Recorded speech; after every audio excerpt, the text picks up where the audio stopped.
¿Cómo están? Bienvenidas, bienvenidos al escenario del poder. Comienza Stock disponible por Vía X. Conversaciones necesarias en este Chile que se escribe día a día.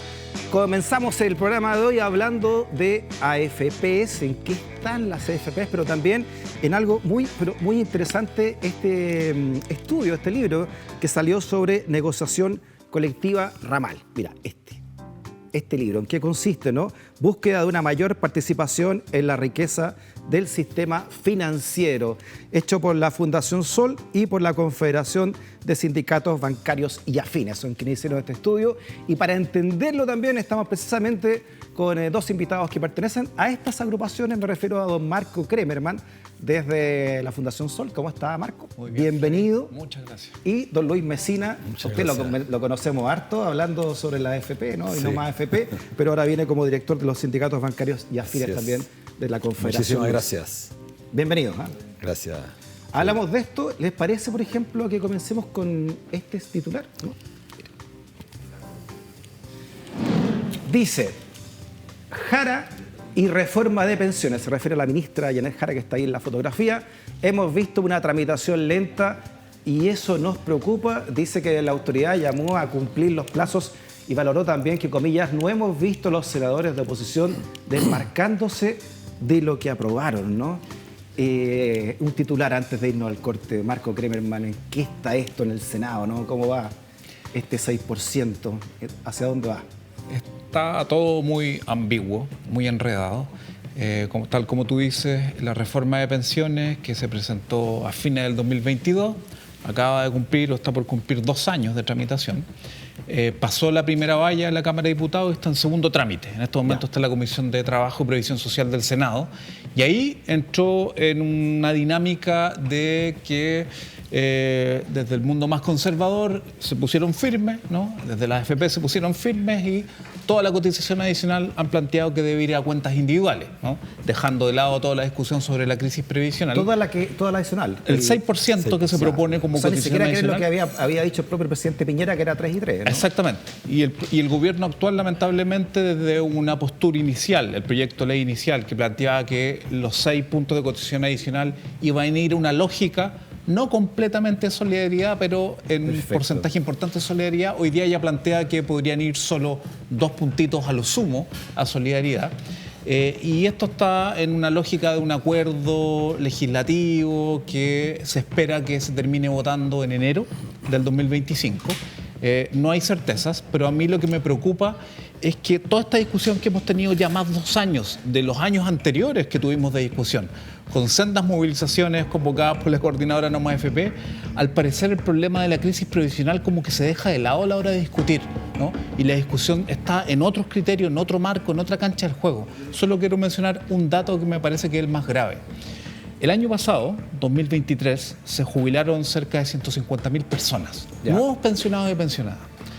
Y la tasa de reemplazo, que quiere decir el porcentaje del salario que ganaban estas personas, que sacan como pensión, eso es la tasa de reemplazo. Yo ganaba 1 millón, ¿qué porcentaje voy a sacar de pensión?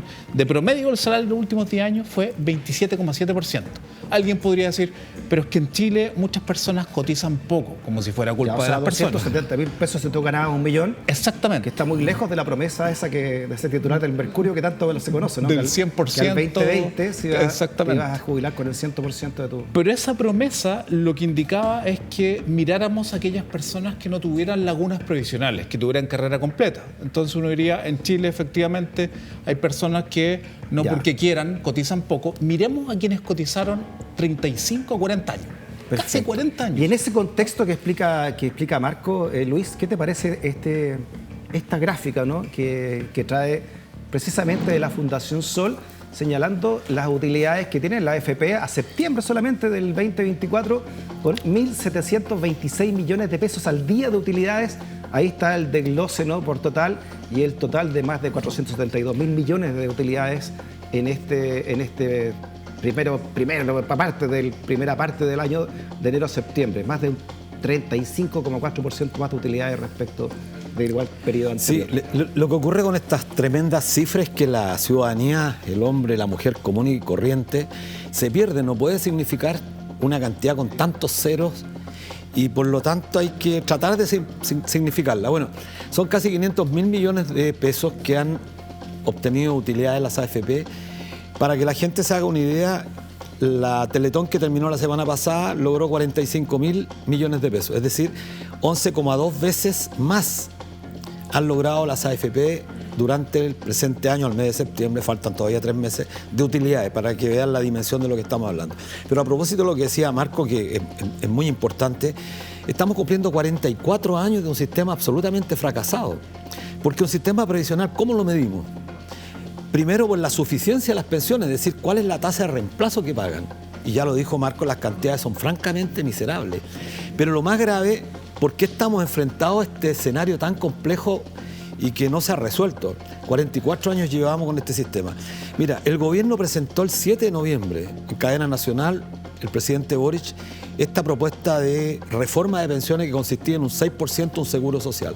Nosotros dijimos en la ocasión que era insuficiente, pero valorábamos que el hecho de intentar avanzar hacia un seguro social era importante, porque con el tiempo después se podrían hacer otras correcciones. Bueno, al poco tiempo, y esto es lo más relevante, en abril, quien liquida la propuesta del gobierno, y esto creo que es responsable decirlo, quien liquida la estrategia del gobierno, el propio ministro de Hacienda, Mario Marcel, después de llegar a Chile, regresar a Chile de una cumbre en el exterior, en Chile Day, donde se juntó con los dueños de las AFP, las compañías de seguros, y dijo una frase textual: no estamos enamorados de la propuesta del gobierno.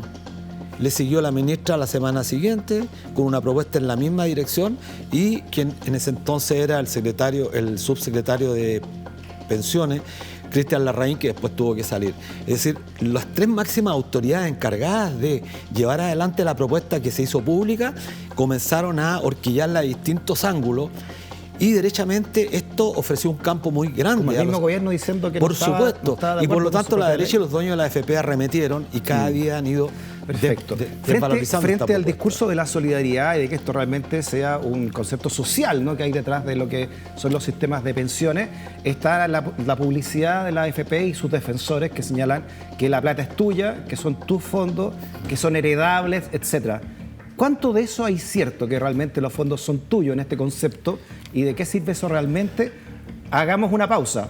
Lo conversamos a la vuelta con Marco Kremerman, con Luis Mesina, y también sobre esto, sobre este proyecto interesantísimo que hay sobre negociación colectiva, ramal y la concentración de la riqueza en el país. No te vayas de la cinta.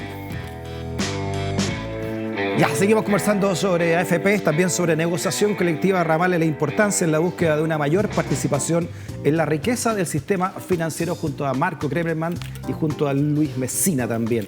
Ya, hablábamos nosotros de la AFP y el discurso que uno puede ver en publicidad que han puesto en la radio y en otros medios, la AFP, señalando las bondades, ¿no?, de parte, de acuerdo a ellos, del sistema, y entre ellos que la plata es tuya, que es heredable, que prácticamente te pertenece este dinero, ¿no? ¿Cómo ven ustedes ese enfoque que hace la AFP y cómo se podría contradecir o no con un sistema llamado solidario de pensiones? Sí, bueno, hay que decir que los sistemas de seguridad social no contemplan esta idea de la herencia. Este fue yo diría un contrabando que se ha metido desde la asociación de AFP con el objeto de instalar la idea en la ciudadanía de que hay una herencia. En circunstancias que ahí, bueno, Marcos puede tener los datos más actualizados, pero cerca del 70-80% de la gente tiene menos de 20 millones de pesos en sus cuentas de ahorro individual, con lo cual van a autofinanciar una pensión muy baja. Y si alguien está pensando en la herencia, creo que absolutamente una idea de mezquindad que no se condice con lo que es la seguridad social. Pero vamos a la pregunta concreta. ¿Cuánta gente hoy día puede acceder a la herencia, que es lo que deja un afiliado cuando fallece? Si fallece y tiene hijos que son mayores de 24 años, no deja una pensión que es la fundamental, la pensión de sobrevivencia, que se queda la mujer en este caso si tiene compañera o compañero, y los hijos cuando son menores de 24 años. Es decir, cuando tú falleces, deja una pensión de sobrevivencia para tu familia. Ya. Cuando los hijos son mayores de 24 años y no tienes, eres viudo, por ejemplo, tu ahorro acumulado son 10, 15 millones de pesos, eso pasa a formar herencia para los beneficiarios, quienes son tus hijos, mayores de 24.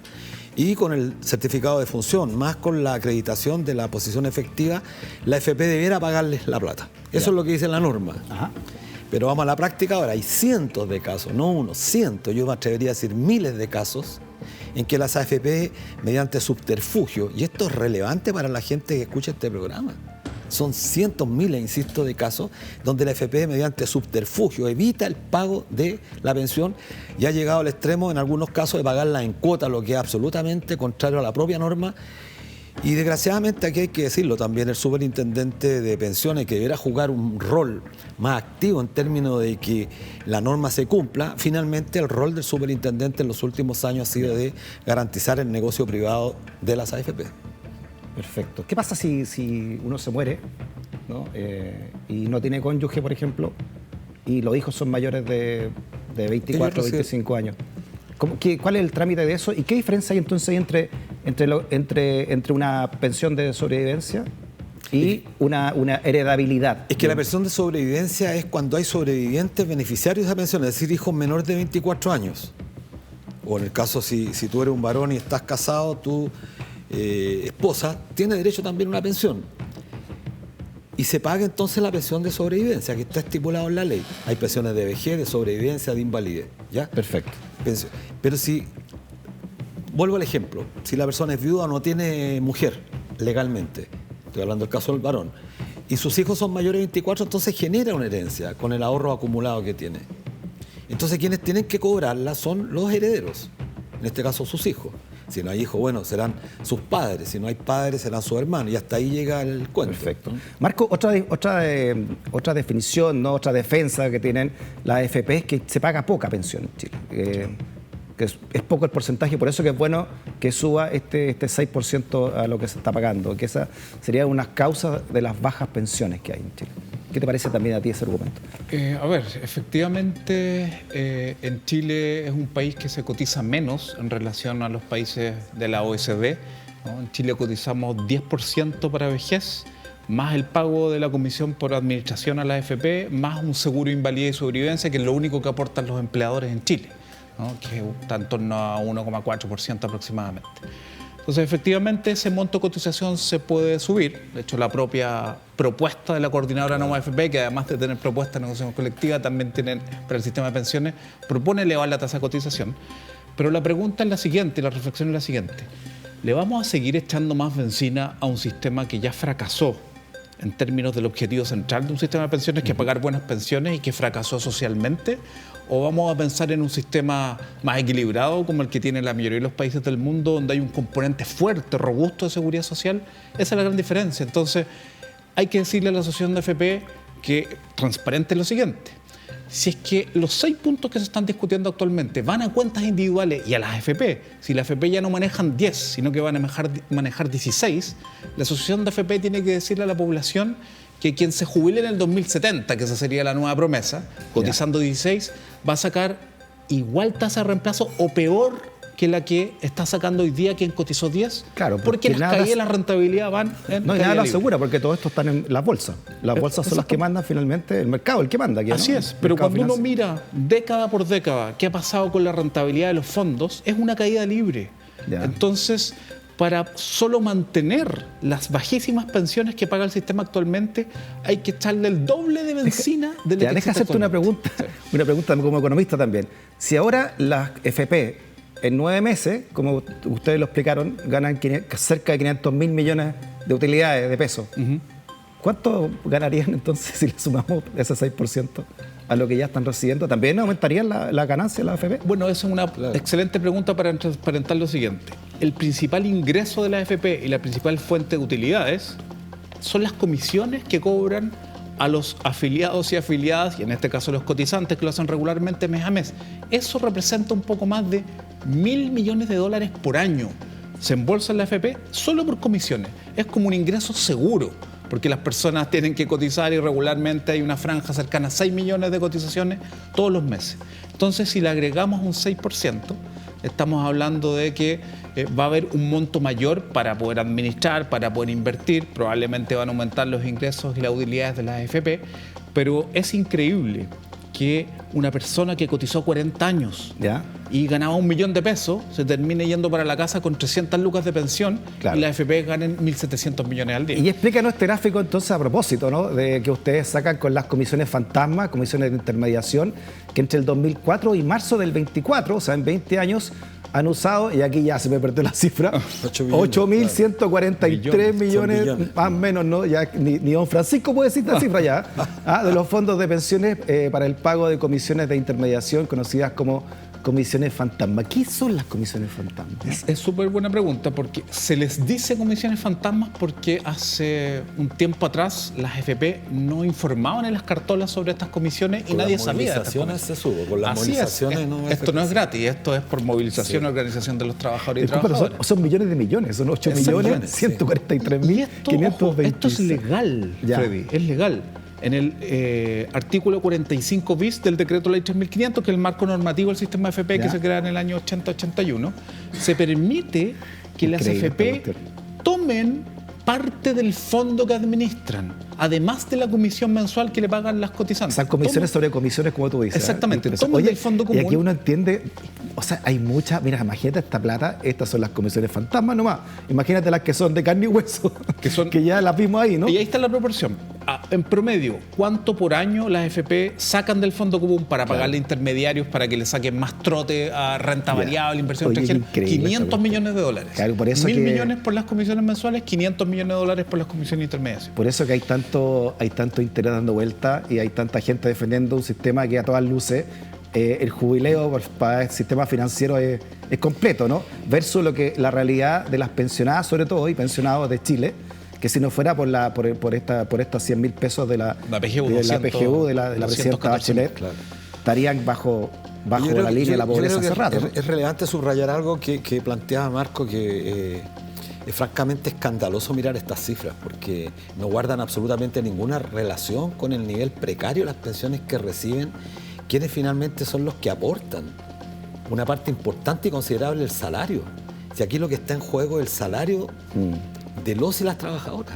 Es parte de nuestra vida, es parte de la humanidad que estamos dejando permanentemente, día a día, mes a mes, año a año, para que el mercado de capitales esté orientado a financiar la inversión del gran capital, tanto nacional como internacional. La gravedad de que este 6% vaya directamente a incrementar nuevamente el mercado de capital es gravísimo. Mira, así en ejercicio simple, las AFP recaudan al año más de 12.000 millones de dólares. Recaudan por concepto de contribuciones, de quienes estamos pagando. Y cada vez está bajando el número de afiliados. Ya pasamos menos del 50% de los que estamos cotizando en el último mes. Imagínate que le agregamos el 6%, le estamos agregando 6 puntos más, lo que puede significar más de 6.000 millones de dólares adicionales que va a tener el mercado de capitales. ¿Para qué? La pregunta es ¿para qué? Para financiar el desarrollo de pequeñas y medianas empresas en el país, para generar empleos con valor agregado de forma tal que el país empiece a crecer algo. No, es para financiar la expansión del capital en el mundo especulativo. Mira, el sistema financiero, que es quien se beneficia de esta gigantesca masa monetaria, así como el comercio, en los últimos 3 años no ha creado un solo empleo. Al contrario, han disminuido fuertemente el empleo. Perfecto. ¿Por qué? Porque como tienen tanto capital para financiarse a bajo costo, invierten en tecnología, y los bancos particularmente, que están en esta era que O sea, ellos capital llaman- cautivo por por ley. supuesto. pero- Y esta era digital lo que está haciendo, que es un problema más de fondo, generando mucha destrucción de puestos de trabajo, y por eso aumenta el empleo informal, con graves consecuencias para nuestro país. Entonces, seguir insistiendo en el desarrollo de las cuentas individuales no es más que hacerle un profundo daño a la sociedad. ¿Qué te parece entonces en esa misma mirada el siguiente titular, que es del 6 de agosto, ¿no? Es sobre esta tensión previsional, la minuta de la Asociación de AFP que molestó al gobierno? Esto lo dice molesto, ¿eh? Se trata de un documento de 4 páginas sin logo y cuyo autor se mantuvo incógnito, que circuló el fin de semana y que expone duras críticas a la última propuesta de pensiones del Ejecutivo, ¿no? La AFP dice que el texto en cuestión enumera 15 críticas al documento del gobierno, pero lo central se concentra en la distribución del 6% de cotización adicional y la reorganización de la industria que propone el Ejecutivo para destrabar el debate previsional. Eso es más o menos lo que dice la minuta, ¿no? Y el lobby que, según Marcel, busca imponer una agenda y el marco de la discusión a partir de las propuestas y la lógica también del Ejecutivo, ¿no? Sobre esto. Hay una presión enorme, ¿no? Y me imagino por los miles de millones de pesos que están bailando. Millones de dólares. Son miles de millones de dólares. Sí, esta propuesta, bueno, se hizo público, lo hizo pública la ministra Jara. Mereció el escándalo que merecen aquellas acciones que cuentan con el patrocinio además de los medios de información tradicionales. Le dieron cobertura hasta cuando ellos consideraron que era necesario y posteriormente pasó este tema. Ahora, ¿cuál fue la respuesta del gobierno? Una respuesta de un protocolo que presentó Mario Marcel a las pocas semanas y que fijó el marco del debate de aquí a enero del año 2025. Y en ese marco, porque creo que eso es relevante, lo que se hace es más bien reconocer algunas de las observaciones y sugerencias que han hecho estos equipos llamados equipos técnicos, y que si uno los empieza a conocer quiénes son los que los componen, son gente que tiene graves conflictos de interés porque finalmente trabajan directa o indirectamente para el mercado de capitales. Entonces, no está representado el mundo del trabajo ahí, no están representados los actores de organismos o fundaciones que tengan un pensamiento y una posición crítica al modelo. Es decir, aquí la discusión hoy día, y con esto finalizo porque Marco creo que puede decir algo sobre el particular. ¿Cuál es la discusión hoy día que está en el Congreso, en el Senado y con los equipos asesores? La ampliación de las inversiones de los famosos activos alternativos. ¿Qué significa esto? Colocar a disposición de los especuladores, y hay que decirlo claramente, quienes toman nuestro ahorro previsional, salen a buscar rentabilidad, pero rentabilidad en mercados de mucho riesgo, de alto riesgo, con el consiguiente efecto en los fondos de pensiones, como bien decía Marco, que viene cayendo fuertemente la rentabilidad. Es cosa de que los auditores de este programa vean sus cuentas individuales, cuánto está cayendo el ahorro previsional producto de la baja rentabilidad. Me acuerdo, Marco, que una de las conversaciones que hemos tenido acá en este Living Ciudadano, tú has dicho que el sistema AFP, una de las consecuencias que tiene es la concentración de la riqueza, lo que permite concentrar la riqueza en estos grandes grupos financieros que son los captadores finalmente del dinero de todas nosotras y no todos nosotros. Y justo estoy leyendo acá un diario, ¿no?, que de los trabajadores del mundo financiero, periódico oficial de la Confederación de Sindicatos Bancarios del Mundo Financiero, donde señala acá, ¿no?, que urge entonces una negociación colectiva ramal para terminar con la desigualdad, y señala como ejemplo, miren acá, miren esto, Chile, primero en desigualdad, el 1% más rico en Chile acumula el 49,8%, o sea, el 1% en la mitad de la riqueza en el país. Esa es la concentración que tiene Chile actualmente y que le está ganando, ¿no?, a Brasil, a México. Y entrevistamos a un colega tuyo acá, Felipe Salce, economista, Marco, que nos decía que salvo 2 países africanos, Chile es el país donde más se concentra la riqueza. Con este guarismo, el 1% más rico tiene el 50% de la riqueza en el país. Así es. Primero hay que decir que esos datos, hay una base internacional de desigualdad y riqueza que está comandada por Tomás Piketty, Emanuel Sáez, Zuckman y otros economistas a nivel mundial que han permitido hacer estas comparaciones con un set importante de países. Antes no había este registro. Y esto es muy importante. La desigualdad y la riqueza no se mide con encuestas de hogares como la CACEN, porque eso subrepresenta los ingresos de los más ricos, porque nadie va a encuestar a la casa del señor Lux, Angelini o Mate. Entonces, esto se hace con registros administrativos de los servicios de impuestos internos. Y ahí logramos tener una medida parcialmente adecuada de la desigualdad y riqueza de ingresos en los países del mundo. Y esos datos son los que indican que Chile está top 5 o top 10 en la acumulación de riqueza. Es gravísimo que el 1% más rico concentre el 50% y que el 1% mayor de ingresos concentre casi el 30% de los ingresos, cuando en un país la mitad de los trabajadores y trabajadoras gana menos de 583 lucas. Si es que la mayoría con lo que recibe su trabajo pudiera vivir dignamente y tranquilamente, la desigualdad sería menos molesta. Pero el problema acá es que esta desigualdad relacional, esa desigualdad genera que otros no tengan para vivir y tengan que endeudarse de manera obligatoria, y el sistema AFP reproduce esto tal como tú bien decías en tu pregunta. Porque si la mayoría de la inversión nacional, que es la mitad, va a los mismos grupos económicos que siempre, se termina amplificando los efectos de la misma matriz productiva, le llega la plata a bajo costo a los mismos grupos y por tanto esto está estudiado en la literatura internacional, los sistemas de pensiones privatizados que invierten en los mismos conglomerados, en las mismas élites, terminan reproduciendo desigualdad. Sí. Entonces, ¿qué pasa? Que después llega la asociación de AFP que con la plata de los propios cotizantes, con las cuotas que les paga cada una de las 6 AFP que está ahí, hay una que no está en la asociación de AFP, y con esa plata le dice a la población, ¿sabe qué? Yo tengo una solución para mejorar el sistema. Trabaje más usted, cotice más, claro, jubílese a los 70 años, no sea informal. Toda la culpa es de las personas. ¿Qué hacen ellos? Solamente lo que hacen en estos momentos y que no nos informan correctamente es que si tomamos el fondo intermedio de riesgo, el fondo C, en los últimos 20, 25 años, usted le pasa 100 UF y después de 25 años te entregan 101 UF o 102 UF. 1% más de rendimiento cuando uno calcula correctamente la rentabilidad que entrega. Por eso es tan interesante este estudio que ustedes nos traen hoy, ahora, ¿no? Esta negociación colectiva ramal en la búsqueda de una mayor participación en la riqueza del sistema financiero, como vemos ahí en pantalla, ¿no? Una co-construcción de una propuesta hecha por la Fundación Sol y la Confederación de Sindicatos Bancarios y Afines, ¿no? ¿Cómo se entiende esta negociación ramal en la búsqueda, entonces, como dice ahí, de una mayor participación en la riqueza? Bueno, tiene que ver un poco con lo que señalaba recién Marco, en el sentido de que la distribución en nuestro país es tremendamente desigual. Y las condiciones materiales en las que elaboran la gran mayoría de los trabajadores, estamos hablando de un sector particularmente relevante, que es el sistema financiero, el que ha tenido utilidades estratosféricas en el último tiempo, a pesar de que comparados con la del año pasado bajaron. A septiembre de este año lograron más de 3.900 millones de dólares. Hago la distinción porque recién estábamos hablando de pesos con respecto a la AFP. Estos son 3.900 millones de dólares que durante el año, al mes de septiembre, han obtenido como utilidades las instituciones financieras, los grandes bancos particularmente. 15.000 millones diarios. Ah, claro, eso te da acá, 15.000 millones de pesos diarios, para que la gente pueda más o menos sacar, claro, tener una relación más concreta. Increíble, ¿eh? Bien, entonces, ¿cuál es el dilema de los trabajadores? ¿Cómo se corrige este tema de la distribución desigual del ingreso, lo que planteaba Marco? Bueno, permitiendo que los trabajadores puedan participar, como lo hacen en todo el mundo, participar de mejor forma en la riqueza. Y cuando hablemos de la riqueza, hablemos de la torta que se genera.